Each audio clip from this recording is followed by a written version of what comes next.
Live from London, this is Bloomberg Daybreak Europe. I'm Lizzie Burden with your top stories. Oil extends gains while bonds sell off as the US carries out a second straight day of strikes on Iran. Bloomberg, meanwhile, learns that the US listing from SK Hynix is more than 7 times oversubscribed. We'll get pricing from the Korean chip giant later on today. And minutes from the Fed's June meeting reveal that some officials made the case for a hike as fresh escalation in the Middle East once again threatens the inflation outlook. Well, a very good morning. This is the picture in markets this Thursday. Asian shares are raising some of their earlier gains as the rally in chip stocks loses momentum. The MSCI Asia Pacific Index only up 0.1% as things stand. European futures outperforming, though, up more than 1% for Euro Stoxx 50 futures. But, of course, we did see a sharp sell-off yesterday. Wall Street, meanwhile, looking less enthusiastic towards the open. We had a choppy session on the S&P yesterday. Shares knocked by President Trump saying that the Iran ceasefire may be over, and then pairing losses when he said that he doesn't think the conflict will start again. But of course, the US has struck Iran for the second day, so flip cross asset, and we can take a look at the impact on oil climbing for a third day, with Brent up more than 1%, flirting with $79 the barrel. That feeding into Fed expectations of a hike. Yesterday, we saw the 2-year Treasury yield climbing to its near 2026 high, and it's steady in the Asian session at 420 as things stand. The Bloomberg Dollar Spot Index also pretty steady at the moment. Now, let's take a look at the risk events today. At 7 a.m. London time, we get the latest German trade data. Then, at 12:30 p.m., we'll have the ECB minutes of the June meeting, looking for any appetite for a follow-up rate hike, especially now, given the flare-up in the Middle East. And then early this afternoon in New York, it's SK Hynix's ADR offering ahead of the Nasdaq debut tomorrow. Bloomberg, as I say, reporting that the US listing is already multiple times oversubscribed. So plenty on the docket. Let's set you up for the day ahead.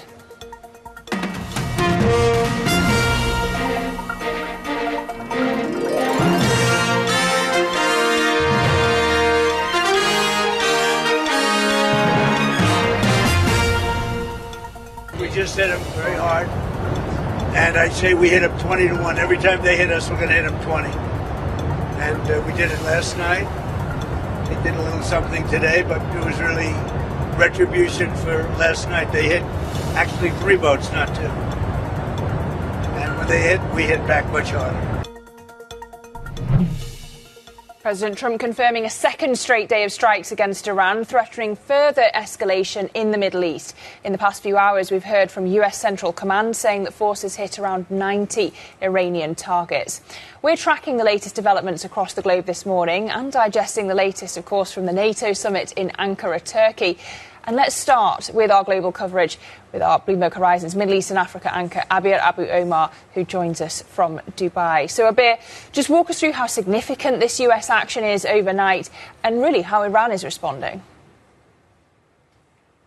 Good morning, Lizzie. It could be quite significant, but then what we're seeing is this back and forth in the U.S. or from the U.S. President Trump.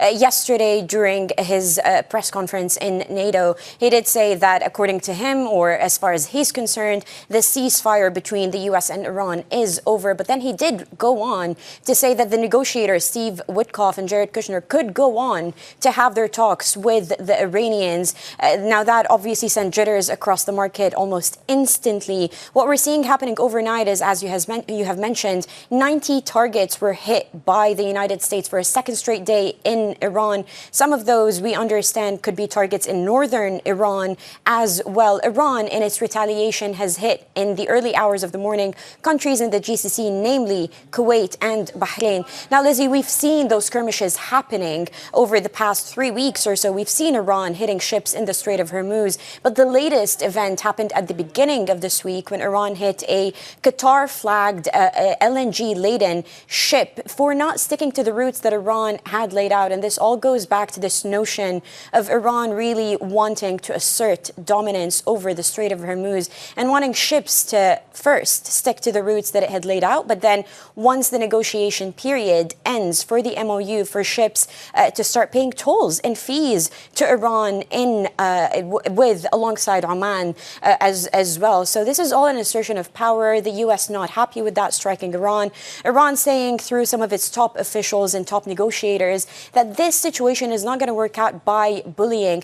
But overall, it's a quite serious escalation that we've seen, the most serious in weeks' time. But it's too early to tell whether this will lead to this whole thing unraveling. And it's just important to nuance that President Trump had made similar remarks over the past 3-4 months, really, Lizzie. And so it's important to note that this doesn't necessarily mean that the whole thing has unraveled. We could see negotiators coming back to the table. For the time being, what we're seeing is that traffic in the Strait of Hormuz has come to a near halt.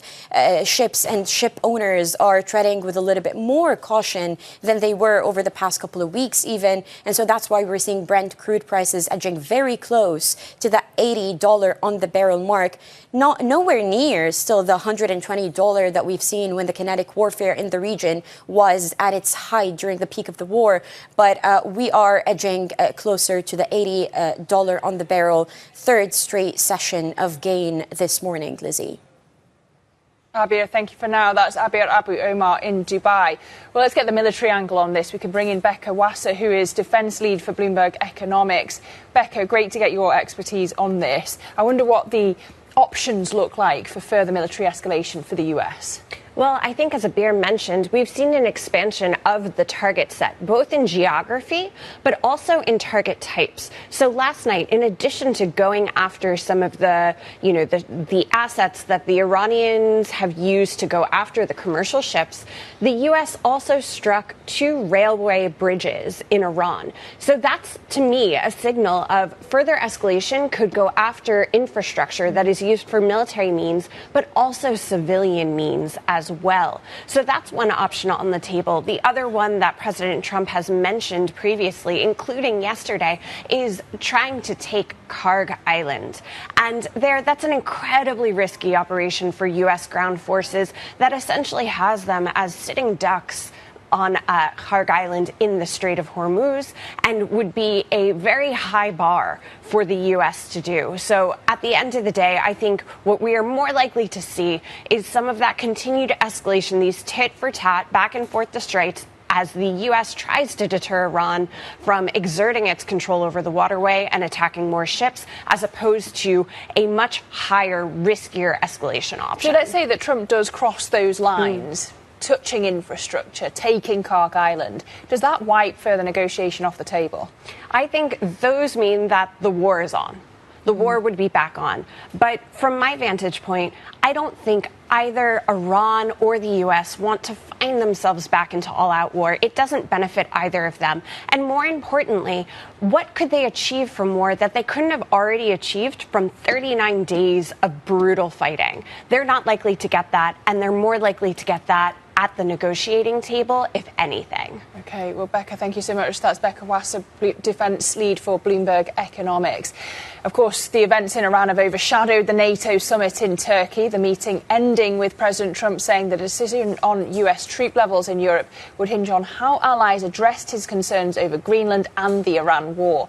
Let's go now to our Bloomberg Chief Europe correspondent, Oliver Crook, who is in Ankara for us. He's covered this whole summit for us, indeed. Ollie, to what extent has this summit managed to heal the divisions between NATO and the US? I think that you could probably hear the sigh of relief from Secretary General Mark Rutte that this is now over and that it ended in the way that it did. We came into this meeting, obviously Rutte had sort of laid the groundwork for it, wanted to choreograph everything to the very last detail, was in the D.C. the weeks ahead of the summit to try to lay the groundwork for President Trump, for him to basically have a good experience here in Ankara, Turkey, to support NATO. And when the president arrived, this was not really the indication that he was giving. He was being very, very critical of allies. He was very unhappy about Greenland yet again. This is a topic the Europeans obviously hoped had been was dead, that they didn't want to bring up again. He was very critical on the support of Iran. But by the end of the meeting, you had a real shift in tone from the President of the United States, particularly as in regard to the NATO allies. He said there was a huge amount of love in the room. The word that he would use to describe the meetings and the proceedings was unification. So a very positive message from the President of the United States. So I think everybody left this summit, at least on the NATO front, very relieved. They were less relieved about what they they heard about the ceasefire ending in Iran. They were less relieved about the comments on Greenland. They were less relieved about what he had said about the Spanish economy and saying that basically he wanted to cut off all trade because the Spanish had are not committed to reach that 5% spending target. But again, so you still see some of the divisions that are laid bare. But at the end of the day, I think for NATO, for the Secretary General, this will be seen as a very successful meeting for NATO and the President of the United States. And Ollie, lest we forget the other war that the Europeans wanted to focus on during this NATO summit, Ukraine. What did President Zelensky get out of his meeting with President Trump? If this was a good meeting for the alliance and a good meeting for the Secretary General, Mark Rutte, this was an exceptional meeting for President Zelensky. I mean, the distance that we have traveled in the 18 months since Trump has become President of the United States, from that Oval Office meeting back in the early months of last year, where they kept telling Zelensky he didn't have any cards, that catastrophic meeting, we've really gone maybe, close to 180 degrees. We had a very supportive tone from the President of the United States, really a lot of admiration for the Ukrainians, for President Zelensky, and something also very concrete. The President of the United States said in that meeting he had not told the companies yet that he will grant licenses for the Ukrainians to produce domestically those Patriot batteries, the air defense systems that the Ukrainians have been so desperate for. He is now saying that the Ukrainians, under licenses from the United States, can produce those domestically. That is the thing that Zelensky has been asking for from everybody across the world stage over the last couple of years, and you've seen on full display the last couple of days the consequence of not having any more of those air defense systems. That means that those ballistic missiles from Russia travel very freely across Ukrainian skies. Of course, it will take a little bit of time to ramp those up to get those into his arsenal, but again, a massive win for President Zelensky. Ollie, we really appreciate all of your coverage from Ankara. That is Bloomberg's Oliver Crook live from Turkey. Well, let's turn to the market reaction to all of this geopolitical news now. Stocks in Asia fluctuating today, as also that rally in chip stocks loses momentum. We can go straight to Winnie Xu now in Hong Kong. Winnie, what's catching your eye? Yeah, good morning, Lizzie. It's been a very jittery session in Asia today, especially with investors trying to grapple a couple different things. On one hand, you do have higher oil prices driven by the escalating tensions between U.S. and Iran, but also, as you just mentioned, some questions around how durable this AI rally really is. When it comes to the overall benchmark, we are seeing MSCI Asia here up just slightly after 2 days of declines. And the volatility really is still in the Kospi index. Right now, trading quite flat, but remember, it's actually being trading in very narrow band today. Up as much as 4% at one point and down as much as 2% at one point as well. When it comes to shares in Hong Kong, we are seeing a bit more weakness after the gauge having surged about 3% yesterday. Now, flip the board, we take a look at the tech stocks in our region because all eyes are on SK Hynix here, up about 4%. As you just mentioned, we are already seeing this U.S. listing oversubscribed by more than 7 times. And that is due tomorrow, with lots of appetite really coming through from the long-only investors and also some tech-focused funds. Now, interestingly, also wanted to point out that Kioxia Holdings, so another memory chip maker in Japan, is in fact up about 8%. And that comes after Bain Capital sold all of its stake in the company. This company is one of Japan's most valuable companies. And Bain Capital used to have about 40%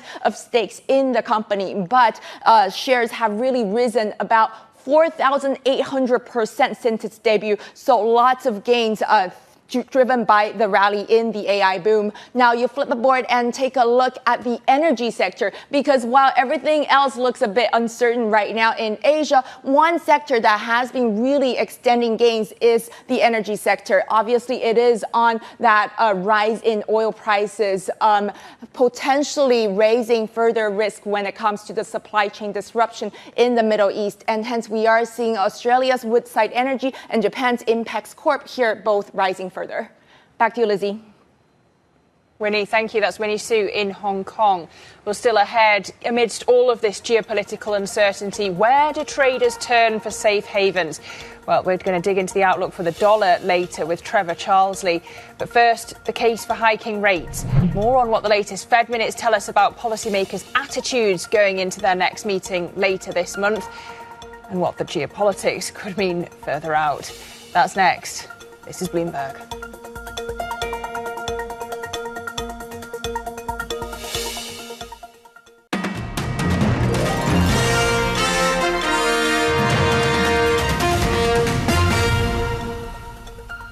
Welcome back to Bloomberg Daybreak Europe, 6:17 a.m. here in London. Now, turning to last night's Fed minutes from the June meeting, they showed that a few officials said there was a case for raising rates, though they ultimately supported the decision to stay on hold. There was also growing concern over inflation, just as the worries over the labour market receded. Let's go now to Bloomberg MLive strategist Mark Cranfield for some analysis. So, Mark, you had a hawkish flavour to these minutes, I think it's fair to say. How much more likely is a hike now that the US-Iran ceasefire seemingly has fallen apart and we've got oil higher and we're looking ahead to CPI on July the 14th? Traders seem pretty convinced that we will get at least 125 basis points hike, probably in October. That's the way the pricing is going at the moment. It shifts around a little bit, depending on how the next piece of data that we see. So if the CPI number is a bit hotter than expected, particularly the core CPI number, that's the one that people will be most interested in. If that comes in slightly above forecast next week, you'll probably see those odds shift somewhere towards the September meeting, but it's fluctuating between the two. Anyway, traders are pretty happy with that position, not just because of what the Federal Reserve are doing, but if you look across, they're now looking at all the major central banks to do pretty much the same. So this week we had New Zealand raise interest rates. More is expected there. We expect the Bank of England, the European Central Bank, Bank of Japan. Everybody is going in the same direction, and investors seem pretty comfortable with that view. There was nothing in the FOMC minutes to push back against the idea that the market is going in the right direction. It's really now just a question of fine-tuning when exactly that will happen. And obviously, the inflation data is the next big one for the markets to absorb in that respect. And how notable was it that they shortened the minutes as part of Kevin Warsh's shake-up of comms at the Fed as the new chairman?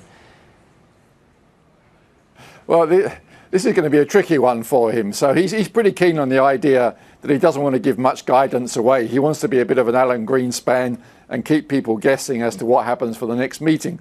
He has a little bit of a near-term problem, though.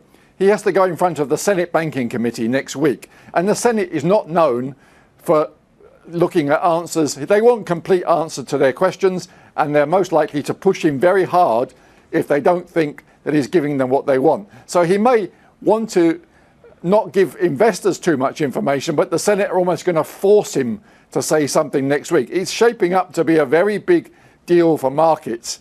There's a chance where Kevin Warsh, as much as he's reluctant to let investors know what he's thinking, the Senate is probably going to force him to tell them.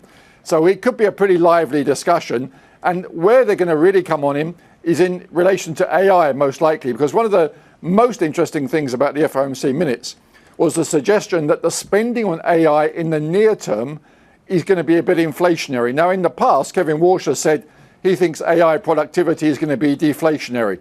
But the FOMC is saying in the near term, because the revenue flows are not going to be quick enough, the spending is going to help to push up inflation. He's going to have a bit of a job trying to explain that one to the Senate. Great piece about this on the terminal from James Crombie in our macro view of the day. For now, Mark Cranfield, our Bloomberg MLive strategist, thank you very much. Well, NATO summit is over, and we can see live pictures now of Air Force One at Joint Base Andrews in Maryland, returning from Ankara. We're expecting to see the president descending from the plane any moment now. But we'll have plenty more coming up on the programme for you, so don't go anywhere. This is Bloomberg.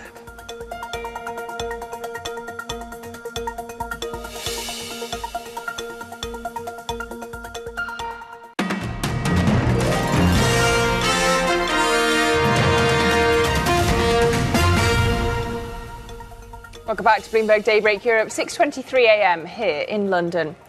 Well, Kioxia shares jumped in Tokyo after Bain Capital told Bloomberg that it had sold its stake in the flash memory chip maker. The US private equity firm logged record-setting returns on its 8-year-long bet on the memory operations spun out of Toshiba. Managing partner David Gross spoke exclusively to Bloomberg's Sherry Yarn. It was, and it was originally, roughly $18 billion transaction back in 2018 when we did the deal, and the market capitalization now is, close to $400 billion. So it is enormous, the largest market cap company in Japan. And as you may remember, that was a very important part of Toshiba when Toshiba was facing some struggles. And so carving that business out, sustaining its R&D capability was critical for Toshiba, it was critical for Kioxia, it was critical for Japan's participation in this new technology opportunity. And then when AI came along, we had spent a lot of time focusing the product pipeline on the hyperscalers. And that at the time there was not AI, but that was really the strategic area. We did a lot to shift resources into that, develop the right products, such that when the AI wave came along, we were in the right place at the right time, and then it was a huge source of growth. Do you still have around 20% stake? I heard you guys were winding down. We were winding down, yes. I mean, given the... wound down, yes. Yeah, okay. Yes. So around how much are we talking about, and how much do you plan to keep? We don't have a stake anymore in Kioxia. When it comes to future investments, are you looking at similar areas right now when it comes to Kioxia, equipment, memory in Japan? Yeah, well, there's only really one big memory company in Japan, but there are a number of businesses that sit around that ecosystem, whether it's the semiconductor equipment that serves that industry, whether it's the energy systems that serve data centers. Software and applications is an area where we're quite active. So Kioxia was a really important success story of building a great technology company, but also got us very embedded into the broader, new technology infrastructure. And the relationships we gained there, the knowledge we gained there is allowing us to generate some pretty interesting deal opportunities. I'm surprised that you don't have a stake in Kioxia anymore. I thought you had just wound down. We have, we've wound down that stake. How much has that helped in opening doors across Japan? Yeah, I think it's been really important for the industry and for us because, again, this was a crown jewel of one of the top, kind of technology-driven companies and conglomerates with an amazing history, Toshiba. A lot of parties and stakeholders were involved, so there were a lot of eyes on whether this was going to work, and it's worked spectacularly for really, I'd say, all the stakeholders involved. And so clearly it's lended additional credibility to private equity, to the pitch and the promise that we're saying that we can actually we take businesses that may have had some struggles and get them on a growth footing and really position them to be not just leaders in Japan, but global leaders in very critical industries for Japan. And so I think it gives a really big boost. Bain Capital's David Gross speaking exclusively to Bloomberg there. Bain, by the way, has clarified that a special purpose investment vehicle that it set up for SK Hynix still holds a 14% stake in Kioxia. Now to some other top stories we're following for you this morning. Global diesel prices have hit multi-year highs after Russia said that it was banning diesel exports for about 3 weeks. It follows Ukrainian drone attacks on energy infrastructure in Russia, which have led to domestic shortages. Elsewhere, Meta is planning to invest around $10 billion to build its first data centre in Canada as it expands infrastructure to support its AI ambitions. The facility in Alberta will have the capacity to power the equivalent of 750,000 homes and will largely run on natural gas-fired power. And The Information reports that China is planning to allow some of its top AI companies to buy a limited amount of NVIDIA's H200 chips. Chinese officials are said to have told Alibaba, ByteDance and DeepSeek that they need to say how many chips they need and why in order to get approval. Well, coming up, we'll talk about safe havens with tensions in the Middle East flaring up. This is Bloomberg.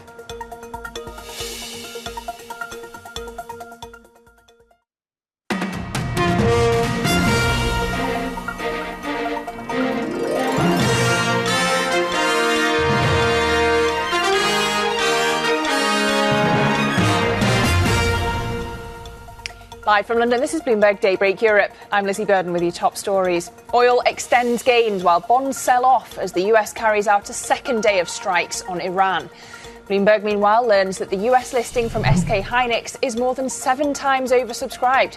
We'll get pricing from the Korean chip giant later on today. Plus, meetings from the Fed's June meeting reveal some officials making the case for a hike as fresh escalation in the Middle East once again threatens the inflation outlook. Well, let's check in on these markets. 6:30 a.m. if you're just joining us in London, and the MSCI Pacific Index is now negative, down 0.3%. This after the earlier gains that we had seen for chip stocks, so losing momentum in the Asian session. European futures outperforming this morning. They're pairing some of their gains before. Of course, we did see a sharp sell-off yesterday here in Europe, and Wall Street not so enthusiastic towards the open. We had a choppy session yesterday on the S&P as well. Shares really knocked by President Trump saying that the Iran ceasefire may be over, but then pairing those losses when he said that he doesn't think that the conflict will start again. But as I say, we are on the second day of US strikes on Iran, so let's look at the cross-asset picture. Brent is now flirting with $79 a barrel, up 0.9%, so we're up for a third straight day on oil. This feeding into expectations that the Fed is going to hike rates. Yesterday we saw the 2-year Treasury yield climbing to near its 2026 high, steady now in the Asian session at 4.20 on the 2-year. And the Bloomberg Dollar Spot Index still in a narrow range here, not doing much at the moment. But we'll get back to the dollar in a little while. We'll be talking about safe havens through the geopolitical uncertainty.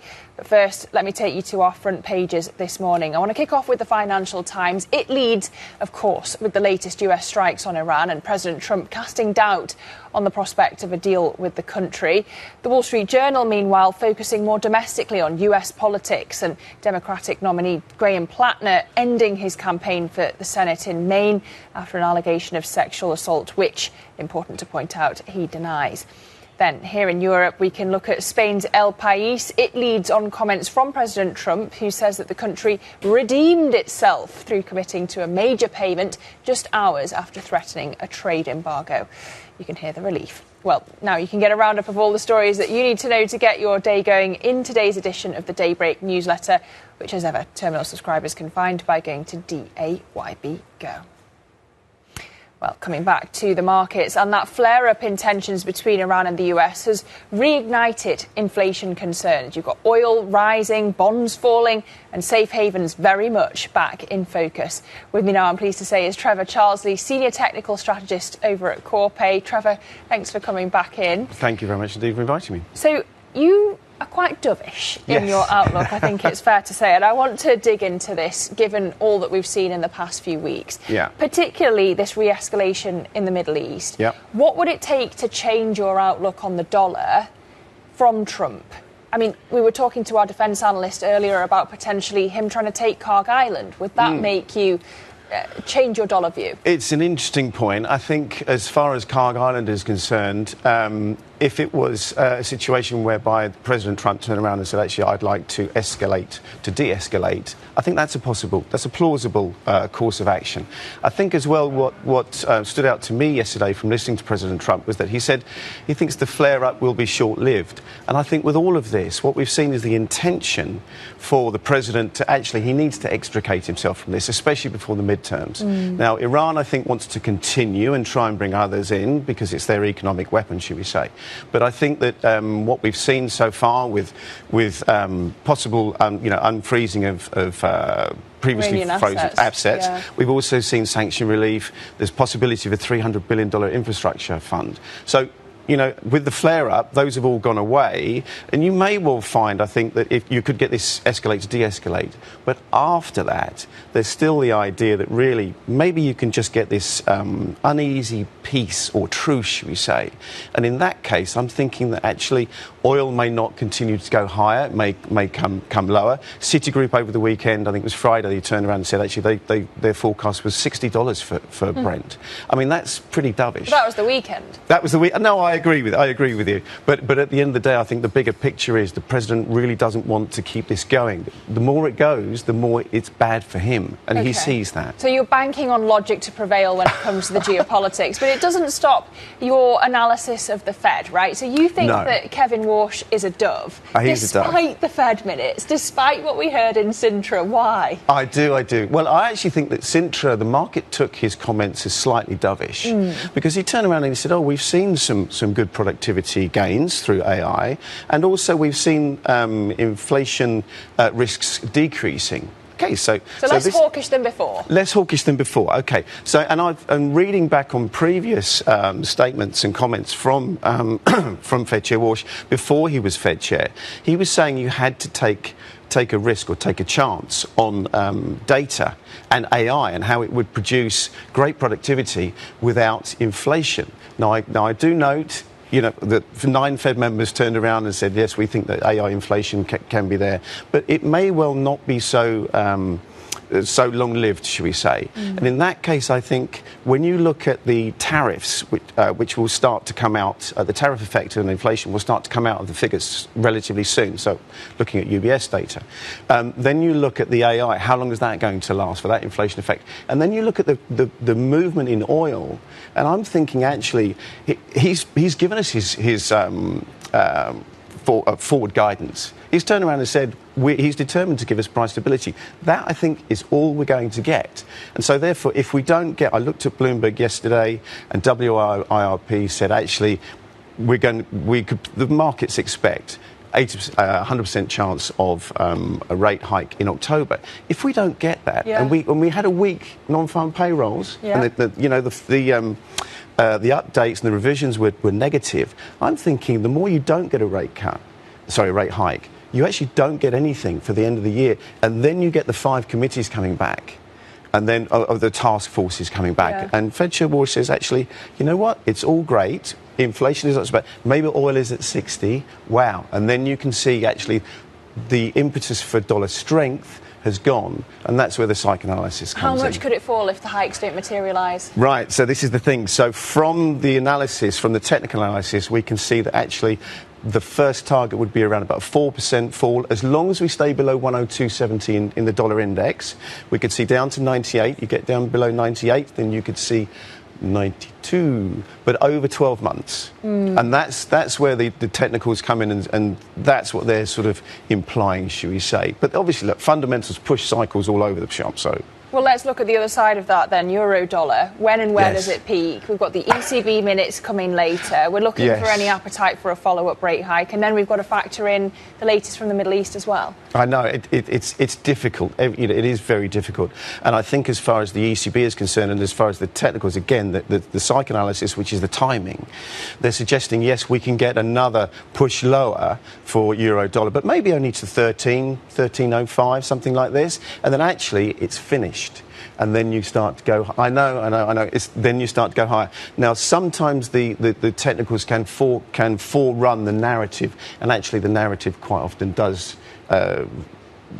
change to fit the actual price action. So I think yes, we can still get another push down in euro dollar, but after that, then I think we may well start to push higher, at least into the range, similar to sort of sterling. You get Andy Burnham coming in on July the 20th. Yeah. Right? You get an idea who's going to be his chancellor. Yeah. You have a reaction to whoever it is, and then we're done. Do we, though? So it's not priced in that we have Ed Miliband as Chancellor? No, I don't think it is priced in, and I think Andy Burnham is taking his time. You know what? I actually think the way that he's spoken to Jim O'Neill, the way that he's spoken to Andy Haldane, he doesn't want to upset the boat, basically, or, frighten the horses, as they say. So in that case, actually, I give him, so far so good. Let's see what the policies are. Let's see how much it's going to cost for him to build lots and lots of council homes, for him to actually nationalise energy and water. And then we can, and I think investors are basically, OK, let's wait and see what does happen.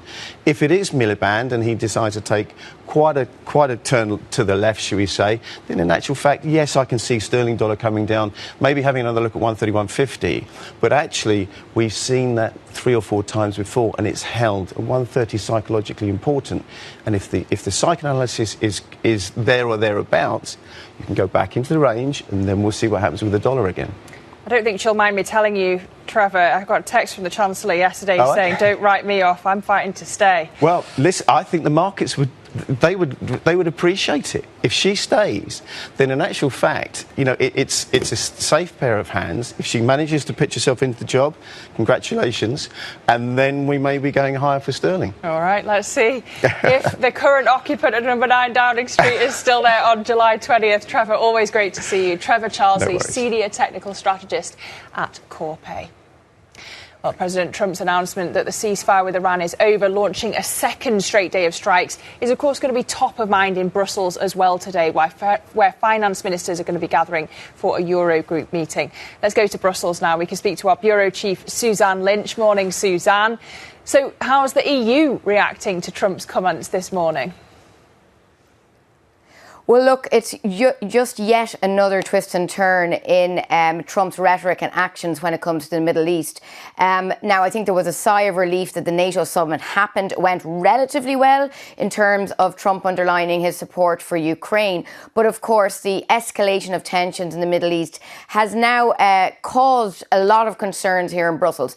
European countries, European governments are trying to keep a lid on these energy costs that have been soaring since the start of hostilities earlier this year. You've got the European Commission here, who is very concerned about countries, spending too much, breaking those fiscal rules in order to shore up their own economies as their individual households and businesses face energy costs. So one of the discussions that's going to happen here today is whether there is more flexibility for countries within the fiscal rules to spend on energy. Now, already the Commission has said, yes, there is. They're giving a small amount of leeway. And countries like Italy and Spain, who'd really been calling for this, were very happy about that. Last night, we reported that, in particular, nuclear energy and spending on nuclear power will also be included on that. So we expect a lot of discussion about those issues around costs and energy today. And Suzanne, there are some big guests at the meeting today. You've got the Chancellor of the UK herself, Rachel Reeves, also Mistral CEO Arthur Mensch. What are they there to discuss? Yes, interesting. You were just speaking there about Rachel Reeves. She will be attending this meeting this evening.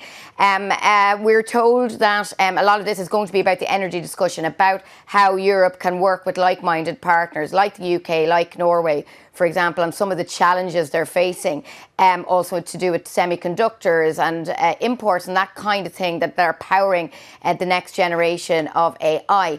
Now, we've been reporting separately that those Brexit reset discussions had been hitting a few walls here. Obviously, we're going to have a new occupant of number 10, maybe number 9. So that conversation may be moot for the moment, but is significant that Rachel Reeves will be here this evening.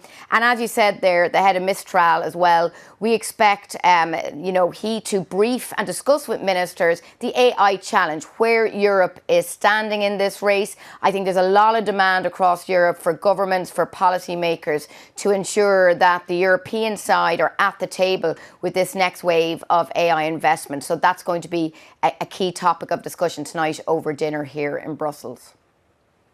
All right, Suzanne, thank you for your coverage. That's Suzanne Lynch, Bloomberg's Brussels Bureau Chief. And don't forget, Suzanne's newsletter, Brussels Edition, is published every weekday, and you can sign up at bloomberg.com/newsletters. Of course, we meant number 11 Downing Street, but with all this movement, it's hard to keep up.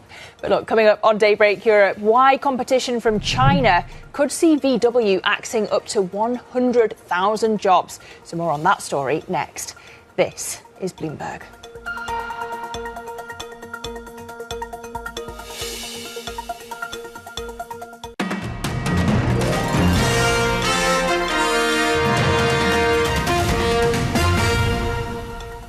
Welcome back to Bloomberg Daybreak Europe. Now, the board of Volkswagen is today expected to consider plans for a sweeping restructure of the global car maker. Bloomberg understands that the proposals could ultimately eliminate as many as 100,000 jobs and close 4 German factories. We're joined now by our automotive reporter, Stefan Nicola, for more. Stefan, this is historic. What do we know about these plans that have been drawn up by the VW CEO, Oliver Blume? Yeah, good morning. Absolutely. This is the most comprehensive reform package that Volkswagen has attempted in years. CEO Oliver Blume wants to cut as many as 100,000 jobs and close 4 German plants. He wants to get rid of duplication in the model portfolio. He wants to make VW leaner, faster, more competitive and more profitable in the end. He'll go up against powerful labor unions that hold sway in the supervisory board. So today is the first meeting of those two sides, the supervisory board and the CEO, and there'll be a tough discussion, I expect, about those job cut plans.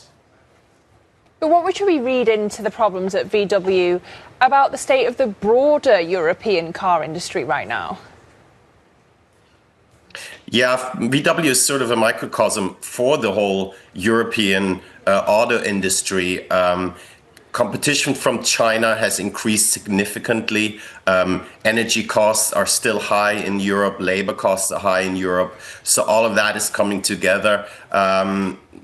The special case for VW is that it's used to be very, very strong in China, and the market there is slowing. Local competitors like BYD are getting better, are getting bigger, and they're coming to Europe. So all of this is coming to a head now. On top of that, the market hasn't really returned to the levels before the pandemic. So all of this is happening in a shrinking market, which is really, really tough for all of the players, and not just Volkswagen, but also Stellantis, Renault, Audi, BMW, Mercedes. They are all in cost-cutting mode, and they're all trying to adapt to this new world. Stefan, thank you for the reporting. That's Bloomberg's Stefan Nicola. Well, on this subject, ahead of that VW board meeting, we've been talking to the president of Auto Lobby, the German Association of the Automotive Industry, and Hildegard Müller told us that she admits the country's car industry really needs to go through significant change. The situation in the whole automotive industry is like the discussion in VW. I mentioned the transformation from combustion engine to electromobility. That costs us in Germany between 2019 and 2035 around about 235,000 jobs we are talking about. So that also means that not every plant, not every production location can be there also in the future. So there must be programs for restructuring. And that showcase also that we have a huge discussion about the question of employment. That's not easy because the German automotive industry is located in a lot of regions in Germany. It's stabilized a lot. And whereas in automotive industry, there's a school, a doctor, a bakery, and so on. So it's an ecosystem that is infected from this discussion. But when we want to do this transformation, we have to have two things in our mind: to be as competitive as possible, to have as many jobs here also in the future, and on the other side, to be open to the question how will the transition be? What does it mean for the people? Where can we find alternatives for the future? And that means at the end that we also have to be open about closing of plants and so on. How concerned are you about the supply chain, and are there suppliers who simply aren't going to survive this transformation? First of all, it's a great ecosystem we have here in Germany. We have the intelligence over the whole supply chain, from the supplier to the OEMs. We have closely a great experience in working together, finding solutions and innovations to speed up production and so on, because we have this special structure of working together.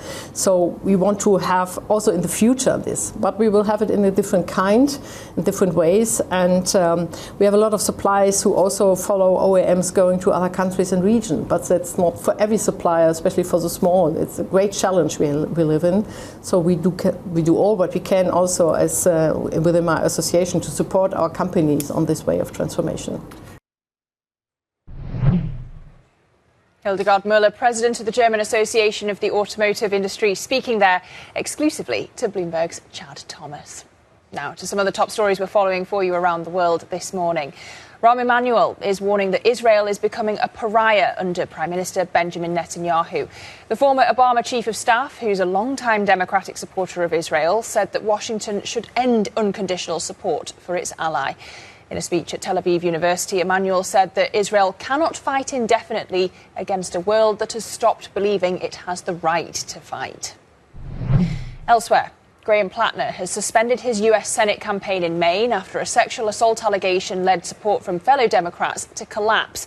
His exit throws a crucial Senate race into turmoil, with Democrats now facing a July 27th deadline to choose a replacement. Speaking in a social media video, Platner repeated his denial of the claims against him. I have faced some very serious allegations, and I just want to make it clear. This is all false. We did it the way that we were told we are supposed to make change. And we won. And now they are not going to let us have it. Not if it's me. And so we're suspending campaign operations. Plenty more coming up. We'll frame your day ahead with some terminal charts. This is Bloomberg.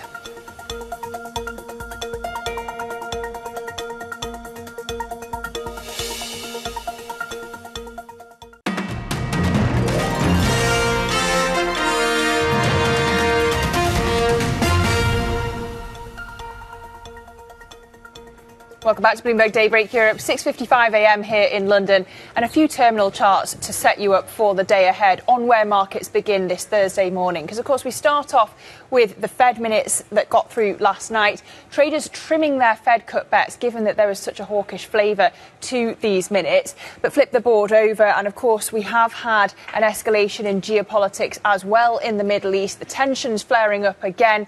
And as that has happened, we are also seeing less of a chance of cuts when it comes to the Federal Reserve. So the more hawkish Fed markets have seen, the weaker gold has been. Flip the board one more time. And the lesson that we are learning really is when geopolitics is unstable, you want to be in the place that continues to grow regardless. Tech. Now, we have seen the Dow and semis recently moving in opposite directions again, but the escalation bringing back a rotation into chips. So when the world gets unstable, grow the thing that is your insurance policy. Tech seems to be the moral of the story for now. But you can get all these charts on the terminal at CHRT TV Go, all the charts that we've used today and across Bloomberg TV's different hours. Let's take a look at the risk events for today. We've got trade data coming out of Germany at 7 a.m. London time in just a couple of minutes. Then at 12:30 p.m. London time, it's the ECB's minutes. Are we going to get a follow-up hike from Frankfurt? And then, of course, it's SK Hynix ADR's pricing. That's happening just ahead of the NASDAQ debut tomorrow. It's early this afternoon in New York when we'll get that pricing. We'll also be hearing from the SK Hynix chairman as the chipmaker debuts its US debut at 3:30 p.m. London time. This is Bloomberg.